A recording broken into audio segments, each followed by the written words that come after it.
What's up mga idol? 7 best naked big bike 400cc category at mabibili mo ngayon sa atin sa Pilipinas 2025 year model. Ito po ang 7 pinaka-pogi at pinakagwapong mga big bike expressway legal. Pwede mong ipasok sa mga expressway meron tayo. At ang isang sports naked big bike ay isang napaka-forma, very aggressive. Siyempre yan po din ay comfortable at ergonomic dahil upright ang riding position mo rito. Mas maganda to sa mga city ride. Versatile at madali siyang isingit. Para sa ating mga idols na naghahanap ng ganitong motor, especially pang beginner, ito na yung perfect sa inyo. Dahil ang model na to ay pwede ring mag-reduce ng drag, no? Ibig sabihin, dahil naka-open yung engine natin, yung ating cooldown, lalo na kung traffic, ay pwede po itong pang daily commute natin. Pagdating naman sa performance, pareho din sila ng engine ng isang sports bike. Pero ito lamang ang kagandahan dito, mas lighter, mas magaan ang unit na to. So samahan nyo akong mga idols, isa-isayin natin itong 7 model na to na 400cc pang beginner. Pwede nating gamitin as a starter kung tayo po ay magagamit ng isang big bike with starting price 300,000 plus or hanggang 200k. Yan po ang ating feature para sa inyo.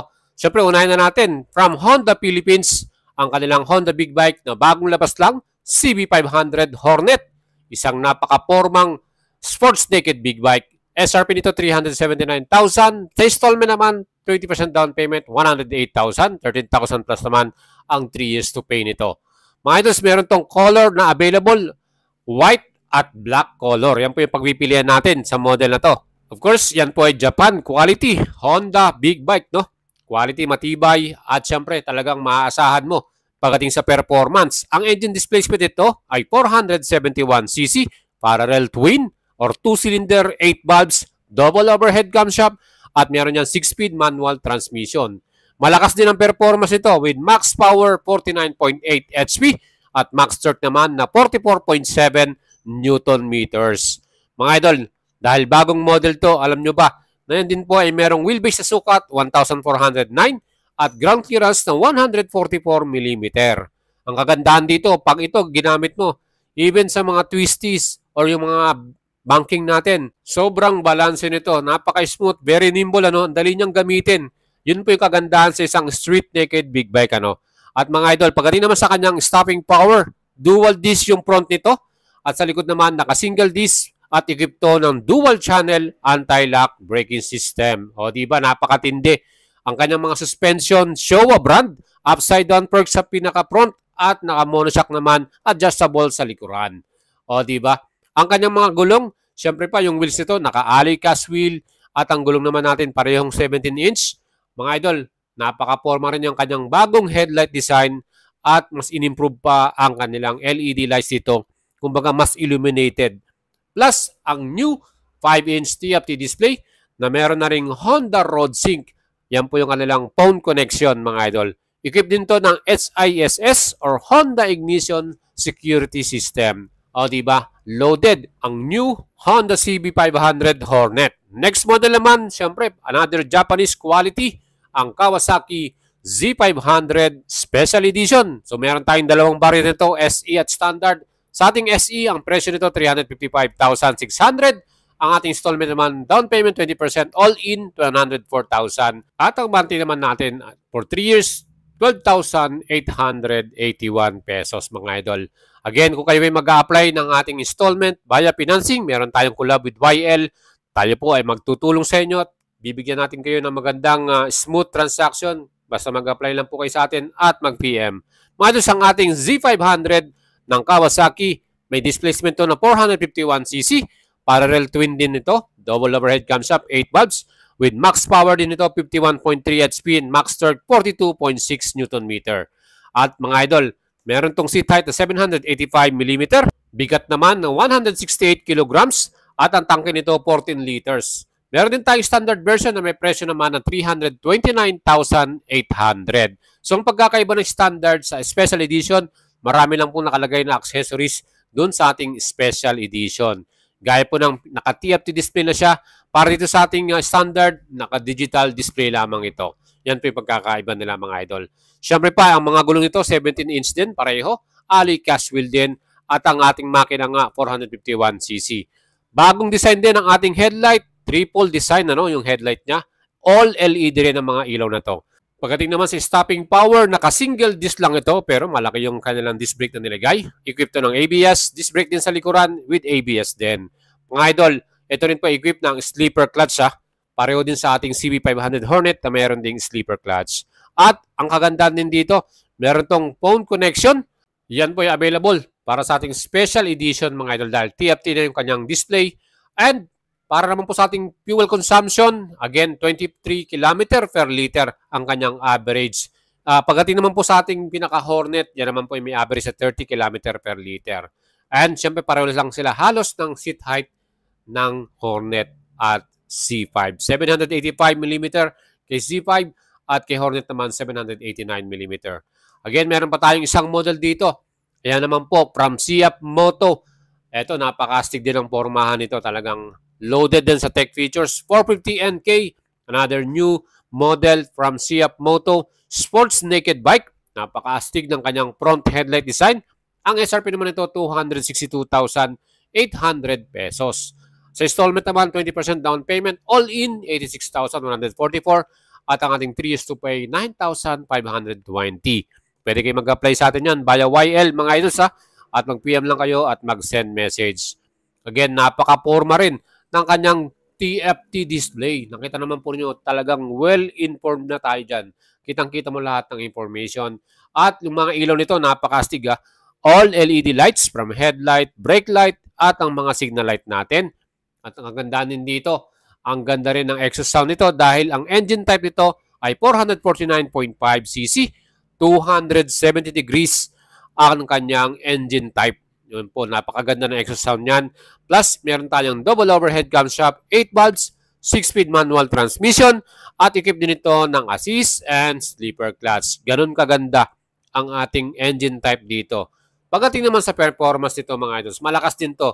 49.6 HP ang kanyang max power at 9,500 RPM. Ang kanyang naman torque, yung arangkada nito, 39 Newton meters at 6,500 RPM. So pagdating po sa max power, halos pareho sila ng lakas ni CB500 Hornet. Dahil naman si C5, mas malakas ng konti, 51.3 ang kanyang HP. At dito sa tatlong pinicture natin sa inyo mga idols, ang pinakamalakas ang torque ay si CB500 Hornet na merong 44.7 Newton meters. Pangalawa si Z5, 42.6 Newton meters. At pangatlo, itong si 450NK na meron namang 39 Newton meters. Diyan mga idols, makikita natin yung comparison nila pagdating sa engine performance ng mga beginner big bike na to. Ano masasabi nyo mga idols? Mag-leave kayo ng comment. Sa tatlo pa lang na naipipicture natin sa inyo, baka may napipisil na kayo at gusto nyong ilabas na kagad. Again, yan po ay pwede natin kayong matulungan. Mag-send lang kayo ng message sa ating Facebook page, Boy Salavarria, at tutulungan natin makabili nito. And syempre, pagdating naman sa other specs ng ating 450NK, again, napakaganda rin ang kanyang pinaka-chassis dito. Ang front suspension nito ay gumamit ng inverted forks. Ano ba kung anong brand yan? Yan po ay KYB brand. Of course, yan po ay talagang specialized sa mga suspension. Maganda ang quality at handling. Naka-center monoshock naman tayo sa likuran na suspension. At yan din po ay adjustable freeload. Pwede nating patigasin, palambutin. Especially kung meron tayong cargo, meron tayong passenger. Para mas maging maganda yung rides natin. Mas smooth, di ba? Pagdating naman sa stopping power natin, yan din po ay naka-single disc ang ating front brake. Malaki din yung disc brake na ginamit nila rito. At ang ginamit na caliper naman dyan ay J1 caliper.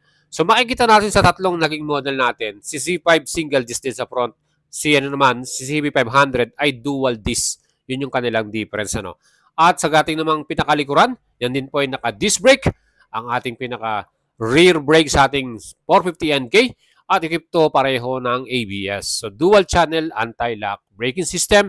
Ang pinaka-advantage na rin 450NK, equipped siya ng traction control. So sa tatlong model na to, siya pa lang merong equipped na TCS or traction control. Napakagandang safety features niyan. Added features para sa atin. And pagdating naman sa ating pinakagulong, ang front na gulong natin na sukat 110/70 by 17 inch. Alloy cast wheel to. Sa likod naman, meron siyang sukat na 150/60 by 17 inch. O, diba? Maganda rin ang gulo nito dahil CSC tire yung ginamit nila dyan.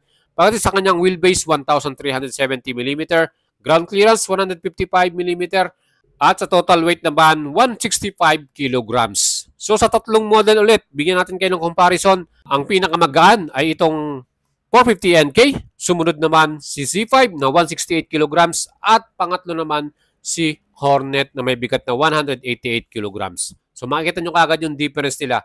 Pagdating naman sa fuel tank, meron tong total fuel capacity na 14 liters ang ating 450NK.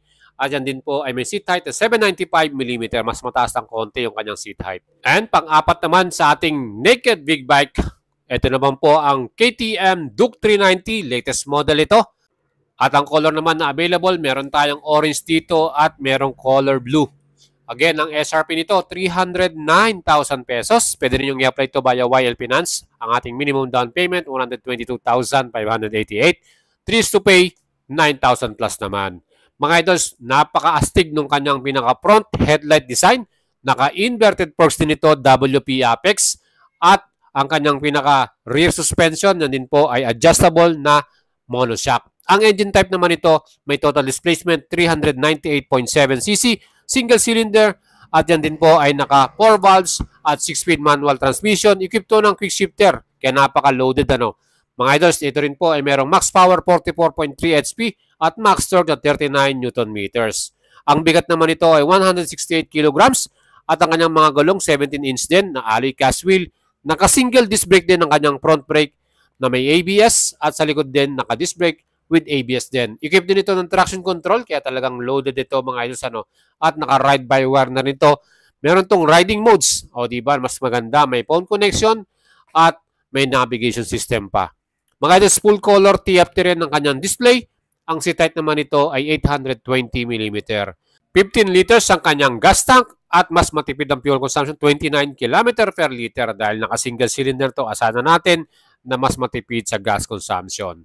Ito pong kagandahan dito, street naked big bike na super formado ano, at talagang very aggressive ng kanyang sporty design. Duke 390, 309,000. Next model naman, meron din tayo from Bosch Motor. Ito naman ay Chinese brand. Ang kanilang bagong model, Bosch 525R version, na may SRP naman ito na 295,000 pesos. And para sa engine type displacement, 494cc. Mas mataas to. At twin cylinder yan, 8 valves, liquid cool with 6-speed manual transmission. Ito rin po ay naka-parallel twin ano, with max power 53 HP at max torque 50.5 Nm. Mas malakas ang kanyang engine performance mga idol. At meron din tong assistant slipper clutch. And front suspension yan ay naka-KYB brand din, inverted front forks at adjustable din ang monoshock niya sa likuran. Pagdating naman sa stopping power, front brake, dual disc with ABS, single disc naman sa likuran with ABS din. At ang bigat po nito ay 188 kilograms. Ang seat height naman nito 785mm at ang kanyang tangke 17 liters. Meron tong napakaganda rin na fully digital instrument panel. All LED ang mga lightings ito kaya talagang maporma din ano. 525R from Bosch Motors.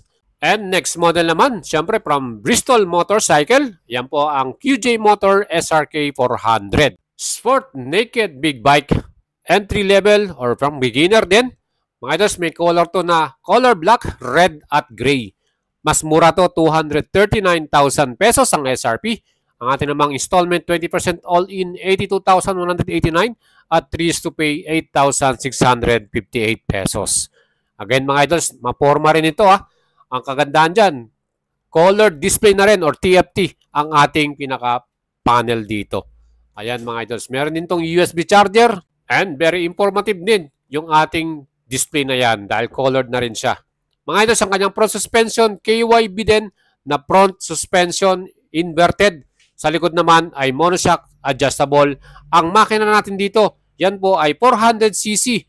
At ang nakakabilib dyan, 2-cylinder to, inline. Maganda po ang ating exhaust sound dito. Liquid cool, double overhead camshaft at 8 valves na rin, 6-speed manual transmission at equipped to ng sleeper clutch. Ang max power naman ito ay 41.46 PS at meron din naman tong torque o arangkada na 37 Newton meters or 7,500 RPM. Ganyan po yung performance ito. At syempre, Ang ating mga gulong dito, gumamit ng Maxi-Star, 17-inch tubeless, at ating gulong sa likod, ganun din, 150/60 by 17-inch. Ang mga brake naman ito, naka-dual disc ang ating front, 260mm, equipped ng ABS. Sa likod din, 240mm with ABS din. Ang ating bigat dito ay may total na 186 kilograms, 13 liters naman ang kanyang gas, at may seat height to na 785mm. Yan po, abot na abot natin tong model na to. Ang ating SRK 400 from QJ Motors. Aba mga idol, ang ganda po talaga ng exhaust sound yan. And next model naman natin, ang bagong FKM motorcycle Falcon X400. Ito mga idol, ginamit natin to for almost a year at talagang na-enjoy natin. Talagang very versatile to at madaling gamitin. And pagdating sa presyo mga idol, siya po ang pinakamura sa lahat ng 7 model na pinakita natin sa inyo. With a SRP 208,000 pesos lamang. Meron na kayong 400cc beginner big bike. Installment 20%. Down payment natin 65,000. Oh, napakababa, diba? And 3 years to pay naman ng 7,500 plus. Mga idol, pwede na kayong mag-apply via YL Finance para matulungan natin kayo at makapagkuha na kayo ng beginner big bike ninyo na naked ang kanyang style. Mga idol, ang kanyang ilaw lahat po yan ay LED. Kita naman po ninyo yung pinaka-front headlight design nito. Astig din. And nagamit natin to Mapa City Ride man yan, sa EDSA, dumaan tayo sa napaka-traffic na lugar na yan, sa Makati or sa Manila, ano? Hindi po tayo nahihirapang gamitin to at isingit, ano? Kasi nga, dahil naked bike, madali siyang isingit, madaling i-drive, even kahit meron ka pang angkas. Well, perfect talaga to pang everyday use din talaga. And ang engine displacement ito ay 400cc din, parallel twin, 8 valves, liquid cool, double overhead camshaft, at meron siyang 6-speed manual transmission. With max power, 38 HP at 9,000 RPM at 35 Nm naman ang kanyang max torque mga idol. Pagdating naman sa chassis, ang front suspension nito naka-inverted forks din. Yan din po ay sa ating likuran, naka-monoshock, preload adjustable. O diba mga idols? At ang ating stopping power dito, dual disc din ang front nito at equipped din ng ABS. And rear brake naman, single disc with ABS din. Pero wala tong traction control at wala ding sleeper clutch. Mga idols, ang kanyang pinaka-tangke ay meron total capacity na 15 liters at meron niyang fuel consumption sa average natin 26 to 27 km per liter yung ating naging takbuhan dito. And para naman po sa ating pinakabigat, 185 kilograms. Ito po yung pinaka-best-selling na color ng Falcon X400, color white, ano. At yan po din ay meron ding seat height na 790mm. Pareho ding 17-inch ang kanyang gulong, parehong tubeless at naka-alley casual ito. Yan po ang ating Falcon X400 Expressway Legal pang beginner. Napaka-affordable sa presyo, ano? 208,000 pesos. And yan na po yung ating feature para sa inyo. 7 of the best sports naked big bike na pwede mo mabili. Pwede mong gamitin pang araw-araw, pang daily commute, very versatile, aerodynamic, at komportable rin dahil upright ang position.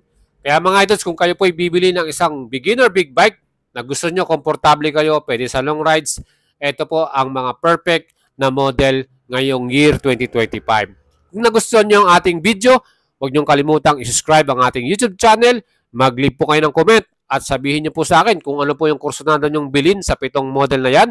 At kung kayo naman po ay gustong maglabas nito, ano pang gagawin nyo? Mag-send message lang kayo sa ating Facebook page, Boyet Salavarria, and tutulungan natin kayong makapagpalabas niyan via installment man yan or cash payment. Mga idol, salamat sa inyong pagnood. And syempre, huwag niyong kalimutang i-share ang ating video na to sa inyong mga tropa, no? Lalo na kung may balak silang maglabas ng bagong big bike. Ride safe po sa inyong lahat. At ciao mga idols. Abangan niyo po yung ating next top best sports bike naman at mga cruiser bikes. So meron pa tayong 2 video na gagawin para sa inyo. Unahin muna natin ang sports bikes and then cruiser bike. Pang beginner po lahat yan. Abang-abang po tayo sa ating next YouTube upload. Ingat po sa lahat.